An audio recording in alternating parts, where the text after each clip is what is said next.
आज आपण अत्यंत महत्त्वाची बातमी घेऊन आलो आहोत, जी संजय गांधी निराधार योजना आणि श्रावणबाळ सेवा राज्य निवृत्ती योजना या लाभार्थ्यांसाठी अत्यंत महत्त्वपूर्ण ठरणार आहे। त्यामुळे व्हिडिओ शेवटपर्यंत बघा आणि आपण या चॅनलवर कोणतीही खोटी बातमी देत नसतो आणि त्यामुळे तुम्ही चॅनलवर नवीन असाल तर आत्ताच चॅनलला सबस्क्राइब करून ठेवा अशाच पद्धतीचे खरीखुरी आणि नवनवीन व्हिडिओज पाहण्यासाठी। तर हा लाभ मिळवण्यासाठी तुम्हाला काही गोष्टी पूर्ण करायच्या आहेत। जर या गोष्टी तुम्ही पूर्ण केल्या नाहीत तर तुम्हाला लाभ मिळायला थोडा उशीर होऊ शकतो।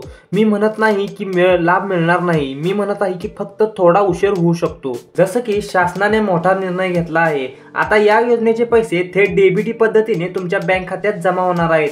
ही बातमी तुमच्यासाठी व इतरांसाठी खूप महत्त्वपूर्ण असणार आहे। 19 डिसेंबरच्या JR नुसार डीबीटी पद्धत अनिवार्य करण्यात आली आहे। यामुळे लाभ मिळवण्यासाठी तुम्हाला काही छोट्या गोष्टी पूर्ण कराव्या लागतील। त्यासाठी तुम्हाला कोणत्याही बँकेत जाण्याची गरज नाही। इतकंच नाही तर तुम्हाला त्यासाठी कोणत्याही रांगेत किंवा नेट कॅफेत जाण्याची देखील गरज नाही। मी तुम्हाला अगदी सरळ व सोप्या भाषेत समजून सांगणार आहे। तर त्यासाठी तुम्हाला काय करायचं आहे, तर त्यासाठी तुम्हाला आवश्यक कागदपत्रे, आधार कार्डचे झेरॉक्स व त्या झेरॉक्सवर तुमचा मोबाईल नंबर लिहून घ्या आणि ज्या बँकेच्या खात्यावर तुमचे संजय गांधी निराधार योजनेचे पैसे येतात त्या बँकेच्या पासबुकचे झेरॉक्स, या 2 झेरॉक्स घेऊन तलाठी ऑफिसमध्ये जावा व तलाठी ऑफिसमध्ये हे 2 कागदपत्रे जमा करायची आहेत। तर मित्रांनो, अजून एकदा नीट ऐकून घ्या। आधार कार्ड झेरॉक्स व त्याच्यावर तुमचा मोबाईल नंबर लिहा।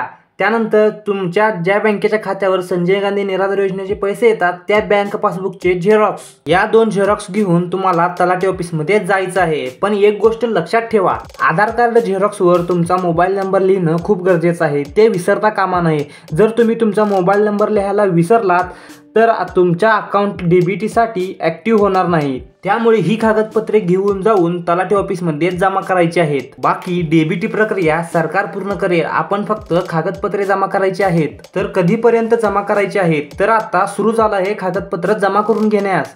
सरकारने JR मध्ये अंतिम तारीख सांगितली नाही, त्यामुळे तुम्ही लवकरात लवकर कागदपत्रे जमा करा।